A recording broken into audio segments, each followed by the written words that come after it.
Hello, good morning. A very warm welcome on this learning platform. Myself Valka Khurana, Faculty of General Science and Science Tech. ठीक है, तो यहाँ पे जो classes होगी वो दोनों लैंग्वेजेस में होगी, हिंदी में भी और इंग्लिश में भी। तो चलिए स्टार्ट करते हैं जनरल साइंस।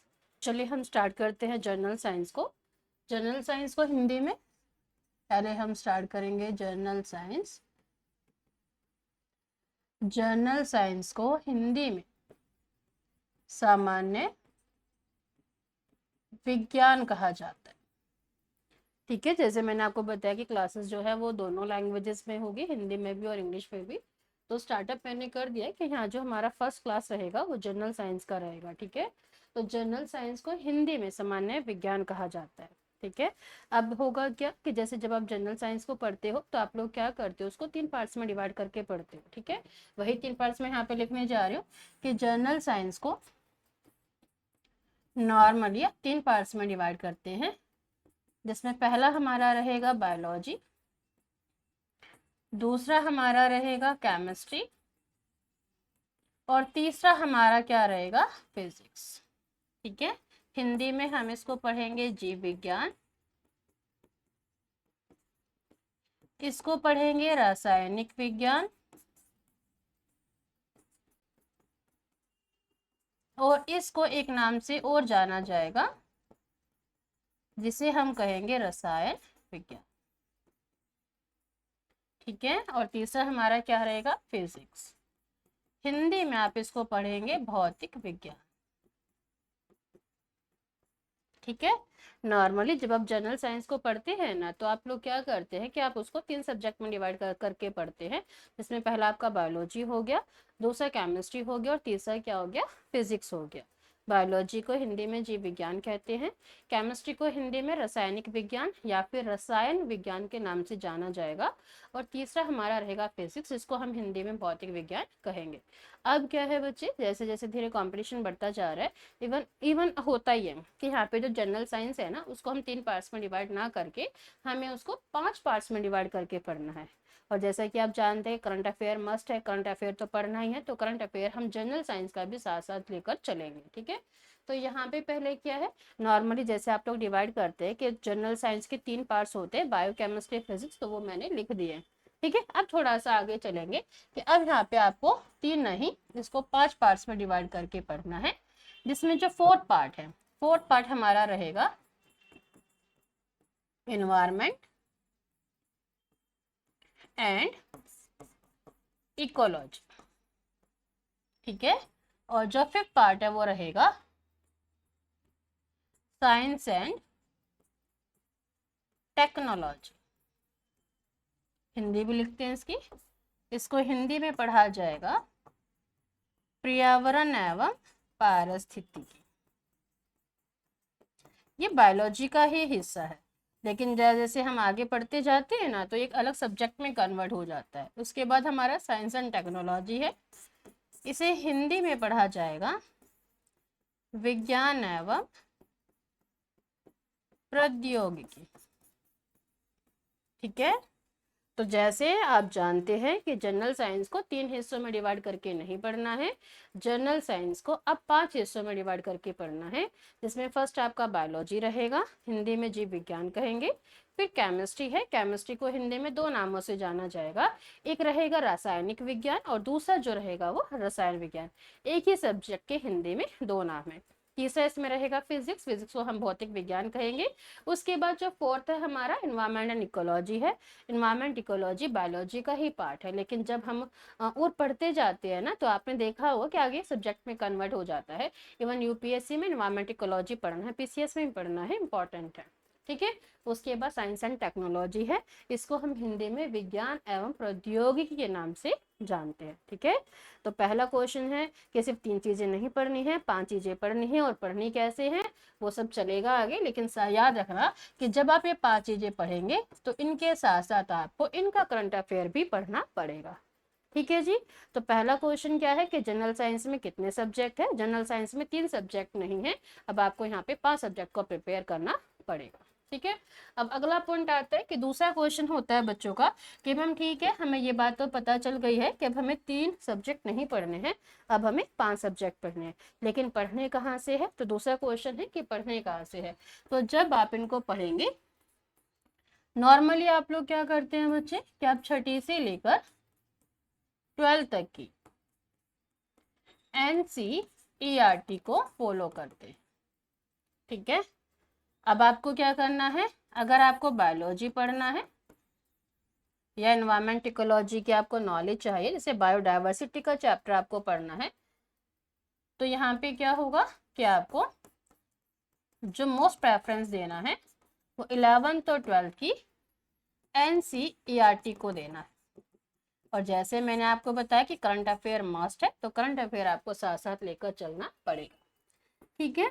अगर आपको केमिस्ट्री प्रिपेयर करना है, फिजिक्स प्रिपेयर करना है, तो इसके लिए आपको 9 से लेकर 12 तक की NCERTs और प्लस में करंट अफेयर आना चाहिए, ठीक है। तो यहाँ पे अगर आपको अपने सब्जेक्ट्स का प्रिपरेशन करना है, जनरल साइंस को प्रिपेयर करना है, तो इसके लिए आपको बेसिकली छठी से लेकर 12th की NCERTs आनी चाहिए। लेकिन कैसे? उसमें आपको क्या करना है कि जो बायोलॉजी है तो बायोलॉजी क्या करना है आपको, छठी और मतलब कि छठी से 12वीं का नहीं करना है, ठीक है, नहीं करना है आपको। बायोलॉजी 11th और 12th क्लास का करना है। और जो भी पढ़े तो आपको पता है करंट अफेयर मस्ट है आपको, तो करंट अफेयर आपको साथ साथ लेके चलना पड़ेगा, ठीक है। उसके बाद फिजिक्स और केमिस्ट्री है। फिजिक्स केमिस्ट्री के लिए आपको 9th 10th 11th 12th का मस्ट है, इंपॉर्टेंट है, करना पड़ेगा। और जैसे करंट अफेयर में आपको पता है नई नई चीज़ें आती रहती है, तो वो भी जो करंट अफेयर आपको इसके साथ प्रिपेयर करना पड़ेगा, ठीक है जी। तो दोनों क्वेश्चन कवर हो गए।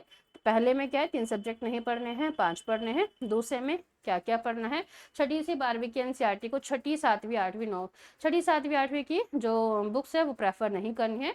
मोस्टली क्या है 9वीं से 12वीं तक है फिजिक्स और केमिस्ट्री के लिए, और जो बायोलॉजी है उसके लिए आपको 11th और 12th को प्रिपेयर करना है, ठीक है। अब चलते हैं आगे, चलते हैं जनरल साइंस को स्टार्ट करते हैं आगे। यहाँ पे हम टॉपिक को स्टार्ट करने जा रहे हैं। टॉपिक जैसे आप पढ़ते हैं कि जनरल साइंस आपको पढ़ना है, ठीक है।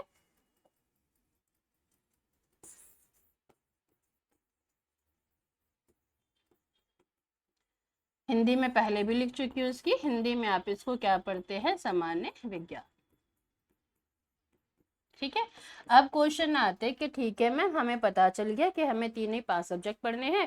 फिर आपको पता चल गया कि भाई हमें पढ़ना कहाँ कहाँ से है। अब भाई पढ़ना कितना है, तो पढ़ना कितना है के लिए क्या है, देखो जैसे यहाँ पे लिखा हुआ है ये जनरल साइंस है, ठीक है।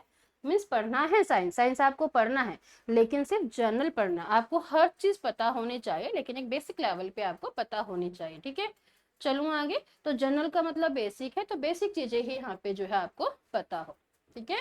तो यहाँ पे साइंस में सारी चीजें आपको जनरल लेवल पे ही पता हो, बहुत डेप्थ में नहीं जाना है। डेप्थ पे जाएंगे, बहुत डेप्थ में नहीं जाना है। आपको क्या करना है, पढ़ना सब है, लेकिन एक बेसिक लेवल पे पढ़ना है, नॉलेज सबकी होनी चाहिए, ठीक है। उसके बाद देखो अगला पॉइंट इसमें क्या आता है,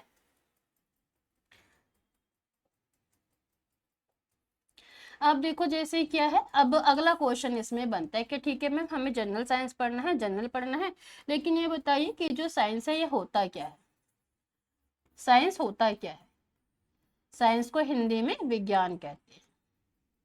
साइंस को नॉर्मली आप लोग जानते भी है कि साइंस को हिंदी में क्या बोला जाता है, विज्ञान बोला जाता है, ठीक है। अब यहाँ पे क्या बच्चे, जब आप विज्ञान को पढ़ते हैं ना, तो विज्ञान में मोस्टली जो वर्ड्स यूज होते हैं वो या तो लैटिन लैंग्वेज के होते हैं या फिर वो ग्रीक लैंग्वेज के होते हैं, ठीक है। और इन्हीं लैंग्वेजेस से लैटिन वर्ड्स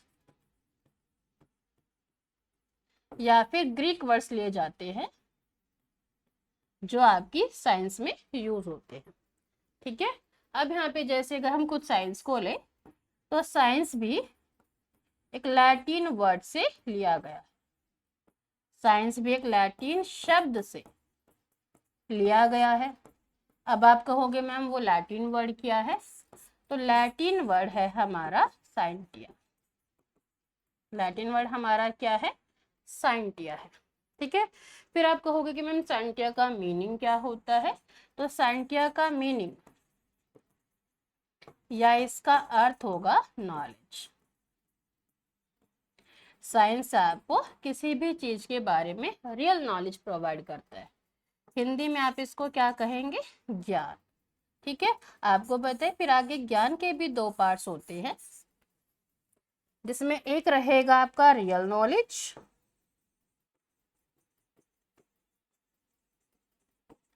हिंदी में इसको पढ़ा जाएगा वास्तविक ज्ञान।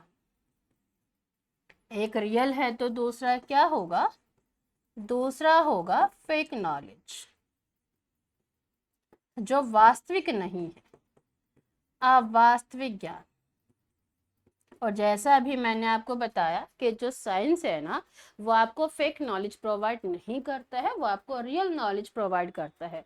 तो यहाँ पे ये जो साइंस है ना, साइंस आपको रियल नॉलेज प्रोवाइड कराता है। ठीक है, कैसे प्रोवाइड कराता है? कैसे प्रोवाइड कराएगा? By using facts and experiments. मतलब कि क्या होगा कि आप यहाँ पे प्रयोग करेंगे, प्रयोग से सच को, सत्य को ढूंढेंगे। ठीक है, और वो ही क्या होगा? वो रियल नॉलेज होगा, और जिसको आप क्या कहेंगे? साइंस कहेंगे। ठीक है, जिसको आप क्या कहेंगे? साइंस कहेंगे। ठीक है जी। तो यहाँ पे देखो, मैंने जो चीज़ पढ़ाई है मैं दोबारा से रिपीट करने जा रही हूँ। जैसे हम लोग क्या करते हैं कि जब हम जनरल साइंस को प्रिपेयर करते हैं तो हमारी प्रायोरिटी ये रहती है कि हमें क्या पढ़ना है।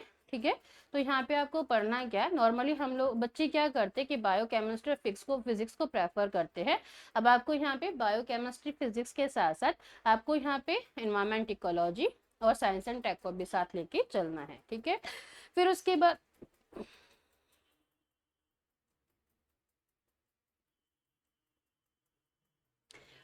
बाद यहाँ पे जो दूसरा क्वेश्चन हमारा रहेगा कि हमें ये पढ़ना कहाँ से है। तो जैसे मैंने बताया है कि छठी से 12वीं तक की एनसीईआरटीज़ को आपको प्रेफर नहीं करना है, मतलब कि छठी, 7वीं, 8वीं को आप स्किप कीजिएगा। ठीक है, बायोलॉजी अगर आपको पढ़ना है तो उसके लिए आपको 11th और 12th को लेना है। ठीक है, अगर आपको केमिस्ट्री फिजिक्स करना है तो इसके लिए आपको 9th से 12th तक जाना पड़ेगा। और जैसा मैंने आपको बताया कि करंट अफेयर आपके लिए इम्पोर्टेंट है, तो करंट अफेयर आपको साथ में लेके चलना पड़ेगा। ठीक है, उसके बाद मैंने टॉपिक को स्टार्ट किया है। जनरल साइंस आपका टॉपिक है। जनरल साइंस में आपको जनरल साइंस ही पढ़ना है, बहुत डेप्थ में आपको नहीं जाना है, लेकिन हर टॉपिक के बारे में आपको पता होना चाहिए। तो मैं को ही स्टार्ट किया है कि जो साइंस है ना, साइंस को हिंदी में विज्ञान कहते हैं। ये जो साइंस है, ये इसके अंदर मोस्टली, या साइंस में जो मोस्टली वर्ड्स होते हैं वो या तो लैटिन लैंग्वेजेस के होते हैं या फिर वो ग्रीक के लैंग्वेजेस के होंगे। ठीक है, लैटिन लैंग्वेज से लैटिन वर्ड्स लिए जाते हैं, ग्रीक से ग्रीक वर्ड्स लिए जाते हैं। ठीक है, अब यहाँ पे अगर हम खुद साइंस की बात करें तो ये जो साइंस है ना, ये साइंस खुद एक लैटिन वर्ड है। ठीक है, फिर आप कहोगे वो लैटिन वर्ड क्या है, वो साइंस क्या है? साइंस का मीनिंग क्या होगा? इसका अर्थ क्या होगा? नॉलेज। और आपको पता है कि नॉलेज दो तरीके की होती है, एक रियल नॉलेज होगी और दूसरी फेक नॉलेज होगी। साइंस क्या करता है? साइंस आपको रियल नॉलेज प्रोवाइड कराता है। ठीक है, कैसे प्रोवाइड करेगा? जैसे आप जानते हैं कि साइंस में अगर कोई भी चीज़ आपको मिलती है तो उस पर नंबर ऑफ एक्सपेरिमेंट्स होते हैं, फिर एक सच आपके सामने आता है, एक फैक्ट आपको दिया जाता है, फिर उसी को रियल मान के फिर मतलब कि वो क्या, वो रियल नॉलेज में काउंट होता है। ठीक है, तो रियल नॉलेज आपको वाया एक्सपेरिमेंट्स मिलती है। तो एक्सपेरिमेंट्स यहाँ पे डिफरेंट चीज़ों पे एक्सपेरिमेंट्स किए जाते हैं, वो चीज़ फिर आपके सामने आ जाती है। ठीक है, तो साइंस में अगर आपको रियल नॉलेज मिलता है वो आपके फैक्ट्स, मतलब कि एक्सपेरिमेंट्स और फैक्ट्स के थ्रू आपको मिलेगा। ठीक है जी, तो आगे चलते हैं। अब अगला पॉइंट क्या है कि जब आप यहाँ पे साइंस को पढ़ेंगे ना, तो इसमें फर्स्ट प्रायोरिटी क्या रहेगी? बायोलॉजी। आप जानते हैं कि बायोलॉजी की जो वेटेज है वो सबसे ज़्यादा है। ठीक है, तो हम यहाँ पे जो पहले स्टार्ट करेंगे ना, वो किसको करेंगे? साइंस को करेंगे, सॉरी बायोलॉजी को करेंगे। ठीक है, तो ठीक है, बायोलॉजी जो है वो हम नेक्स्ट क्लास में स्टार्ट करेंगे। ये आपकी फर्स्ट क्लास है तो आज इतना ही करते हैं। ठीक है, अगले क्लास में बायोलॉजी का सिलेबस लिखवाया जाएगा, जो आपका फर्स्ट चैप्टर है वो कंटिन्यू किया जाएगा। ठीक है, तो तब तक के लिए जय हिंद। अगली क्लास में मिलते हैं। ठीक है, बाय बाय।